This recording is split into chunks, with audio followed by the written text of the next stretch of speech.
Saudações, companheiros, reunidos em aliança. Toda vez que nos reunimos em torno deste ideal, temos propostas concretas a serem atingidas. E para que esta reunião atinja os seus propósitos, é necessário que cada companheiro que se encontra aqui reflita e se interiorize, buscando a resposta sobre a verdadeira razão da sua presença nesta plenária. Aqui vim.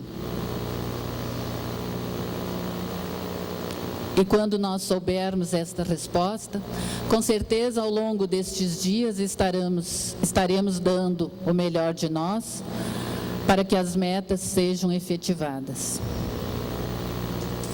Aliança, companheiros, é um ideal, é um elo de amor e de fraternidade, como bem o dizem. A aliança precisa avançar, companheiros. Não podemos ficar restritos e circunscritos à nossa presença nas casas espíritas, onde às vezes ainda nos perdemos, comentando as mazelas alheias, nos restringindo a regras excessivas, observando companheiros que estão ao nosso lado na mesma condição espiritual deste planeta. E muitas vezes nos sentimos superiores. A aliança precisa avançar, como aquele exército preparado para enfrentar as forças do mal, que a cada dia mais se infiltram em tempo rápido e se infiltram ainda mais em todas as vezes e em todos os locais que nós nos descuidamos. É necessário que sejam revistas algumas das nossas atividades. Pedimos aos companheiros que na troca de experiências entre todos os grupos sejam devidamente anotadas todas as novas sugestões, pois estaremos inspirando a todo instante. A frente de combate está estagnada e nós precisamos prosseguir expandindo com esta luz e esta fraternidade, este ideal que abraçamos, não neste plano em que se encontram, mas muito antes. Os compromissos são chegados, Jesus e Ismael expandem suas bênçãos de luz, buscando no solo brasileiro todo o repositório desses corações generosos que sabem tão bem ofertar, naqueles momentos difíceis, as suas parcelas de amor. Mas muitas vezes, assim que auxiliamos, nos esquecemos. E para que possamos fazer parte desta verdadeira fraternidade, não podemos parar. Precisamos sempre estar atentos aos chamados, precisamos estar atentos ao trabalho. A oportunidade foi dada a todos nós. Deixemos de lado as disputas pessoais, as nossas próprias vaidades, que tantas vezes ainda atrapalham o nosso rendimento. Precisamos nos unir ao alto, para que os corações reúnam força. Volto a dizer, não só nas suas casas, mas que sejamos aliança em qualquer lugar do nosso planeta. Que sejamos a bandeira do Cristo em qualquer país, em qualquer localidade onde houver um irmão sofrendo. Estaremos durante todo este encontro ao lado dos companheiros. Também nos dividimos em equipe e estamos preparados para auxiliar. Reiteramos a necessidade da sintonia para que as metas sejam cumpridas e oportunamente estaremos nos manifestando. que as bênçãos de luz, neste momento, que se irradiam neste ambiente, envolvam os corações. E que cada um possa sentir vibrando dentro de si o que significa fazer parte desta aliança junto ao Mestre.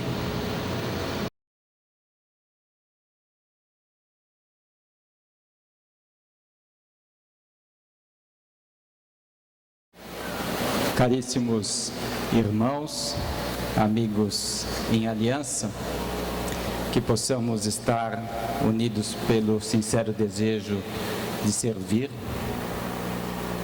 Primeiro, eu acho que a gente poderia combinar algumas coisas aqui para o nosso bate-papo. Todos estão com calor.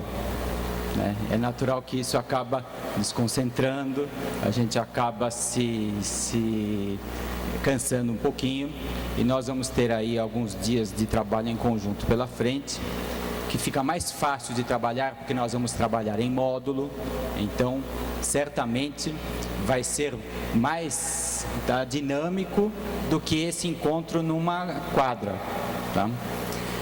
Quando a gente está em quadra, de certo modo, o ambiente é tão informal que a gente acaba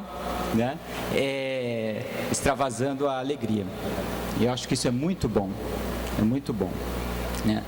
E sempre que a gente revê companheiros que há 1 ano, 2, 3 a gente não vê, a gente se sente tão feliz, que acaba também extravasando o amor, a felicidade da gente se rever. Como a nossa ideia é conversar um pouco em termos de reflexão, então é natural que a gente precise um pouquinho mais de aprofundamento.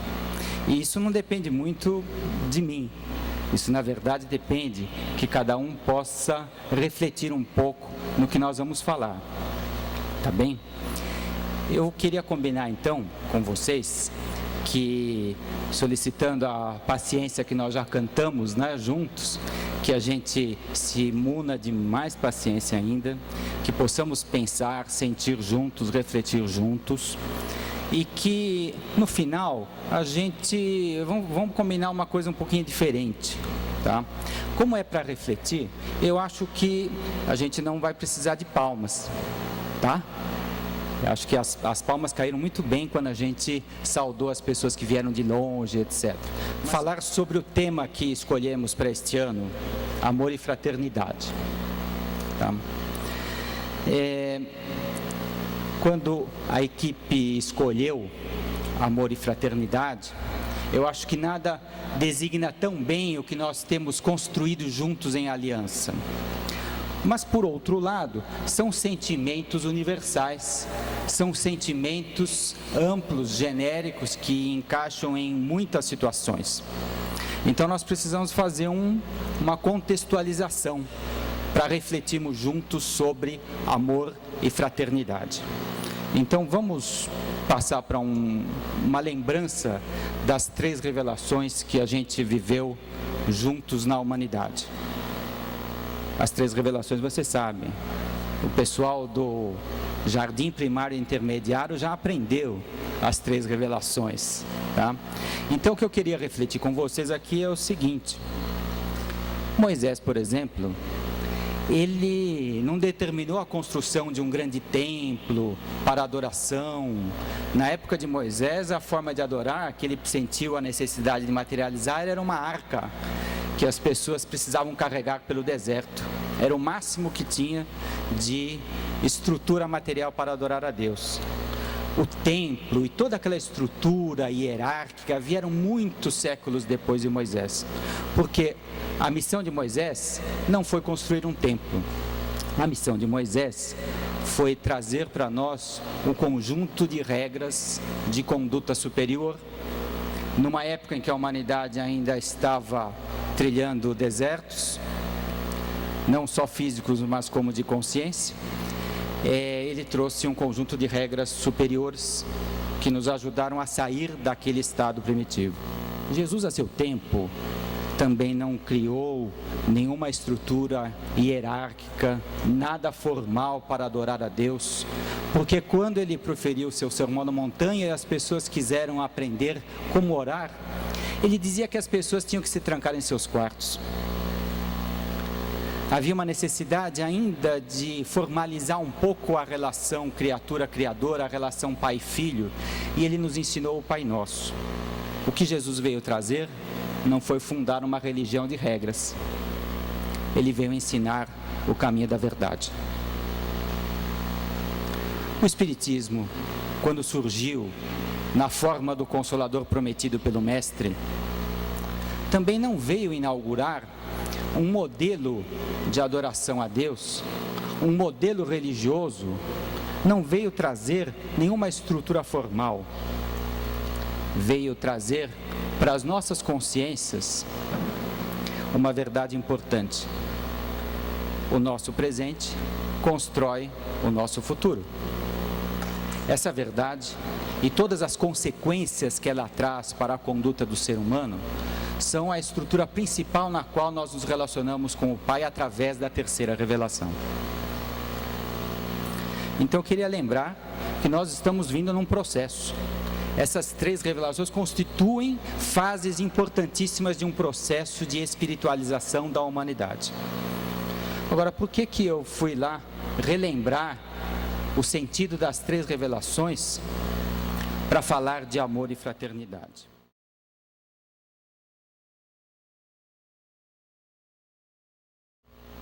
Dizíamos agora há pouco que o amor é um sentimento puro, um sentimento universal, não é isso?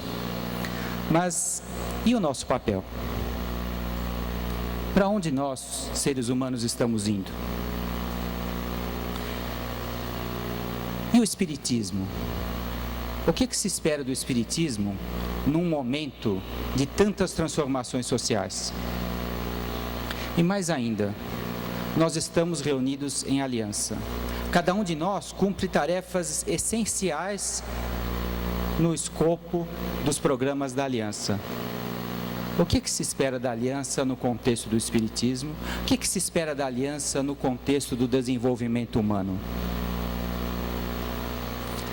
Então, aí que nós queríamos encontrar uma resposta para essas perguntas, analisando um pouco da questão de amor e fraternidade.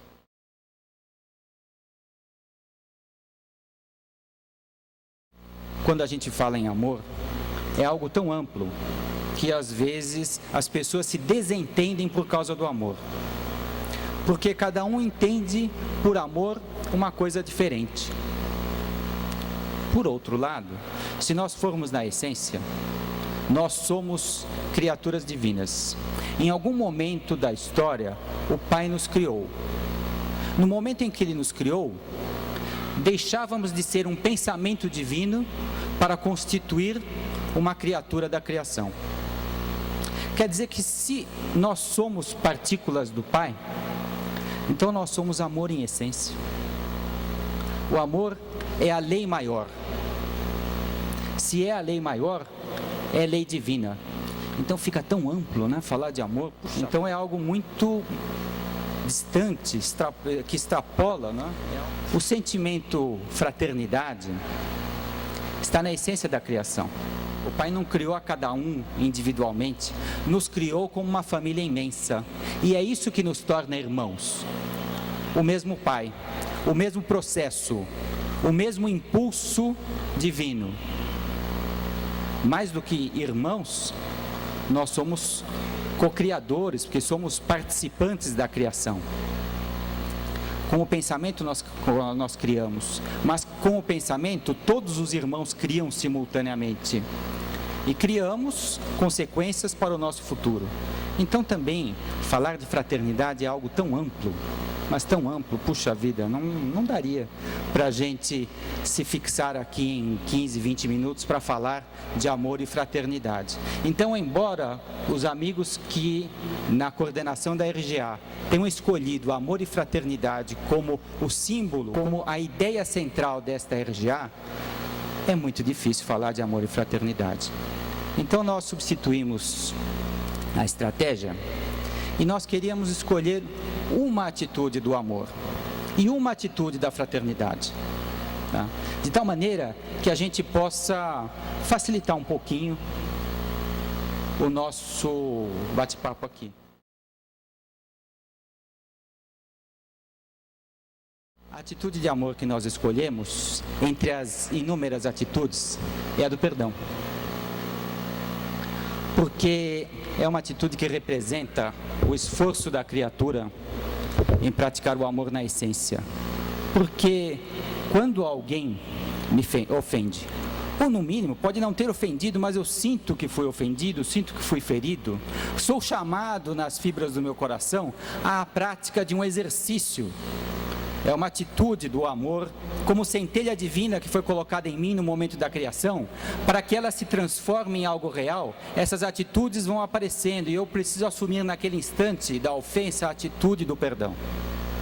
Então nós escolhemos essa para falar um pouquinho. E quanto à fraternidade, uma das atitudes de fraternidade que acho que vale a pena a gente refletir um pouco é a questão da renúncia. Quando nós pensamos em nosso irmão, se nós sentimos o irmão como realmente nosso irmão, a alegria dele é minha alegria, a tristeza dele é minha tristeza, a conquista do meu irmão é minha conquista. E muitas vezes, para que isso possa se transformar em algo positivo, eu sou convidado a renunciar a alguma coisa, porque na atitude da fraternidade, o irmão vem em primeiro lugar e eu venho depois. É por isso que nós escolhemos, entre as várias atitudes de fraternidade, a da renúncia. Vamos começar falando sobre a renúncia. Queria fazer isso muito mais do que falar teoricamente sobre a postura da renúncia. Queria contar para vocês um exemplo e convidar que a gente pense nesse exemplo e que esse exemplo chame à nossa memória outros exemplos, amigos, parentes, vizinhos que a gente conheça, que sabem renunciar. Alguém sabe quem foi Boris Pasternak?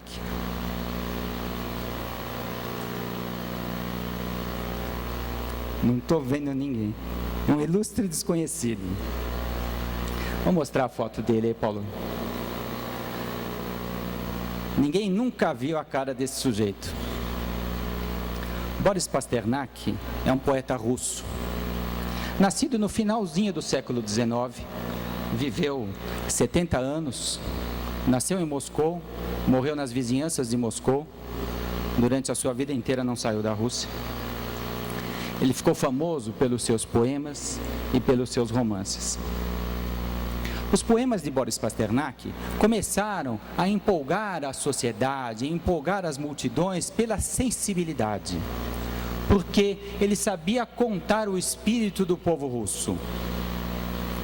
Isso foi granjeando também a simpatia dos dirigentes do Partido Comunista, que em 1917 havia assumido o poder, transformando a antiga Rússia dos czares na União Soviética. Essa sensibilidade de contar a vida do povo russo, então, foi muito utilizada na propaganda da alma do povo russo, a serviço da divulgação do governo. Para vocês verem uma amostra da sensibilidade de Boris Pasternak, um trechinho de uma poesia. Ser famoso não é bonito, não nos torna mais criativos, são dispensáveis os arquivos, um manuscrito é só um escrito. O fim da arte é doar somente, não são os louros nem as loas. Constrange a nós, pobres pessoas, estar na boca de toda a gente. Cumpre viver sem impostura, viver até os últimos passos. Aprender a amar os espaços e a ouvir o som da voz futura. Convém deixar brancos à beira, não do papel, mas do destino. E nesses vãos deixar inscritos capítulos da vida inteira. Apagar-se no anonimato, ocultando nossa passagem pela vida como a passagem oculta a nuvem com o recado. Alguns seguirão, passo a passo, as pegadas do teu passar. Mas tu não deves separar teu sucesso do teu fracasso. Não deves renunciar a um mínimo pedaço do teu ser. Só estar vivo e permanecer vivo e viver até o fim. Essa sensibilidade de Boris Pasternak ultrapassou as barreiras da Rússia e da União Soviética, de tal modo que os ocidentais também se interessaram pela sua arte, começaram a divulgar os seus escritos, começaram, inclusive, a premiá-lo em concursos de literatura. Hollywood tornou um dos romances de Boris Pasternak um sucesso, Doutor Zhivago. E acho que talvez vocês não tenham ouvido falar de Boris Pasternak, mas aquela musiquinha, tema de Lara, que é do Dr. Zhivago.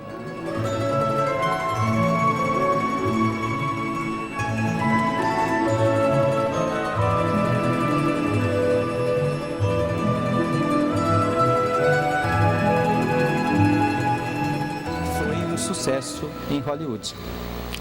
Esse sucesso, apontado pelo mundo ocidental, apontado pelas forças do capital ocidental, foi a desgraça de Boris Pasternak.